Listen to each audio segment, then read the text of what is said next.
Di Jepang, bagaimana bisa cara ke Jepang? Elang-elang tuh deket-deket pisan. Nah, Vlog Zapan, thrifting barang antik, food, jalan-jalan,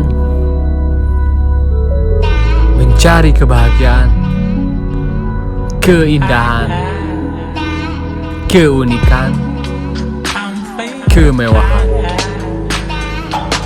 Semuanya menjadi satu. Apa yang kamu mau ada di sini. Semuanya.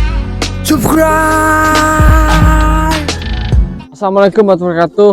Kembali lagi di channel saya Jepang. Pokoknya yang sudah bantu subscribe, bantu follow, bantu share, bantu komen, makasih banget buat teman-teman ya. Hari ini saya mau menceritakan tentang bagaimana karena bisa sampai di sini.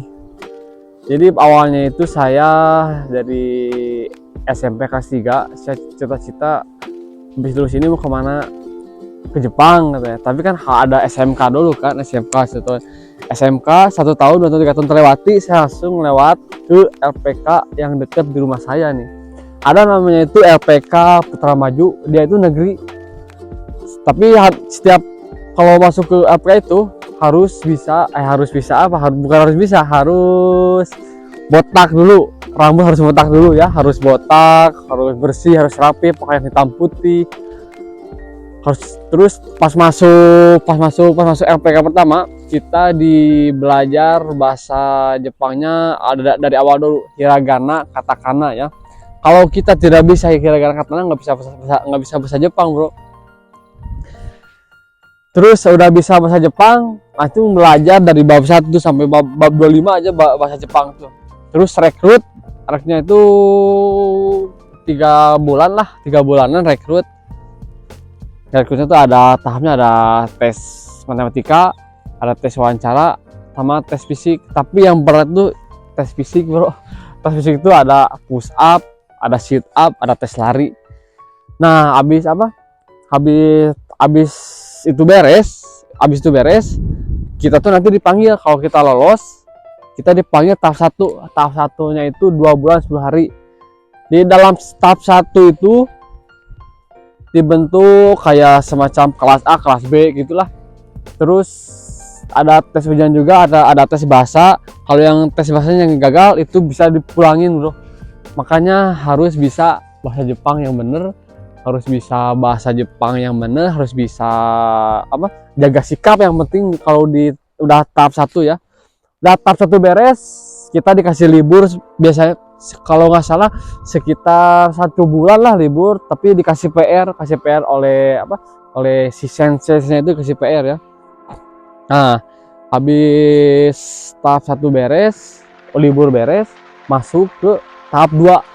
Tahap 2 ini yang paling edan, paling edan tahap 2 itu. Pokoknya ada seniornya, ada senior yang galak, ada senior yang baik, ada senior yang malas. Pokoknya di sana banyak, pokoknya ada yang senior yang masalah juga, pokoknya banyak di sana, bro. Terus ada sesi juga, ada orang Jepang juga, ada orang Indonesia juga ada. Di tahap 2 tersebut itu ada tes ujian juga, cuman ujiannya nggak terlalu inilah, tapi yang penting harus baik nilainya, harus bagus nilainya ya.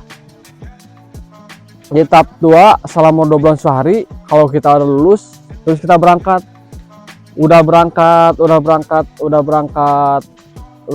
sampai Jepang. Saya tuh tahun 2019 tuh ke sini bulan 1 tanggal 4 saya sampai Jepang. Pas sampai Jepang itu kita nggak kerja dulu, kita ke Senta, namanya training Senta ya, namanya itu di Saitama, di Kasukabe. Itu selama 1 bulan pas itu kita di dalam Senta itu, saya sama teman tuh diajarin cara makan yang bener, cara belajar yang bener, cara budaya Jepang tuh yang bener, cara bersih yang bener, cara gomi sampah Jepang tuh ada sampah plastik, sampah biasa, sama botol tuh dipisah-pisah. jadi nggak bisa disatuin. Kalau kalau di Indonesia kan di sini wah langsung di ber deh gitu kan. Tapi kalau di Jepang nggak bro, dame. Pokoknya kalau di Jepang itu semuanya tertata kayak botol plastik, barang basah, pokoknya gitu lah semuanya. Pokoknya Jepang tuh emang the best. Tuh lihat aja sekitaran tuh lihat, nikmat banget bro pemandangan juga tuh. Pokoknya musim dingin Jepang tuh biru seperti Persib yang sekarang dingin banget yang memuncak bro. Persib banget dingin, tris. Pokoknya gitulah. Selama saya di sini tuh tahun pertama emang banyak masalah, banyak dimarahin lah sama orang Jepang. Itu tahun pertama itu dimarahin bukan gara-gara kita nggak bisa bahasa Jepang, cuman kita dites mental. Meskipun kita dibaka-bakain, tapi kita harus sabar, harus kuat mental. Jadi kita harus jangan ngedown, jangan nyerah. Pokoknya tahun pertama yang mau kesini harus benar-benar siapin mental, harus sabar, harus kuat ya bro. Terus masuk tahun kedua masih dimarahin sama cuman marahinnya agak sedikit, nggak terlalu banyak, agak dibebasi, agak di free ya. Pokoknya kerja udah tahu, udah aman, bahasa Jepang udah aman, 3 tahun pun aman di sini. 3 tahun beres. Kalau yang 3 tahun beres biasanya bisa pulang, bisa cuti dulu sebulan, bisa langsung sini lagi sama 2 tahun ditambah lagi 2 tahun. Kalau saya waktu dulu tuh karena zaman corona itu kan banyak corona lah di Indonesia, di Jepang juga banyak corona, jadi saya nggak pulang dulu selama 3 tahun. Saya langsung di blast pokoknya langsung di blast selama 2 tahun. Habis itu saya tahun keempat saya pulang dulu bulan 5 saya pulang 1 bulan.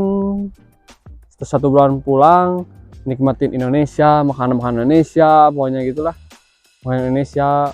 Terus sekarang masuk ke Jepang lagi, dan ini tahun terakhir saya. Semoga tahun terakhir ini saya aman, bisa membawa uang yang banyak. Pokoknya begitulah. Pokoknya yang mau kesini harus bisa dulu bahasa Jepang, harus bisa bahasa Jepang, harus tahu budaya Jepang, harus bisa bahasa Jepang lancar. Nggak apa-apa, yang penting tahu arti kore-are, tahu arti doko, asoko. Itulah pokoknya harus tahu itulah. Intinya kita harus semangat, jangan menyerah, belajar terus bahasa Jepangnya bro.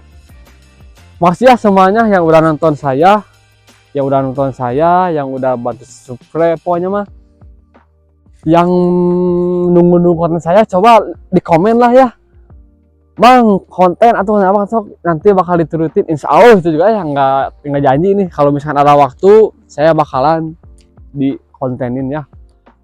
Soalnya salah satu kerja emang agak susah, agak sibuk, jadi meskipun saya free kan istirahat gitu. Pokoknya pakai istirahat, dipakai ini itulah, pokoknya masak, belum nyuci itu, pakai itulah.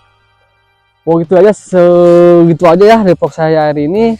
Belum tentu apa. Pokoknya jangan lupa di follow juga konten si Jepang, konten TikTok. Mau di follow terus, di follow di konten, di follow ya. Bye, assalamualaikum.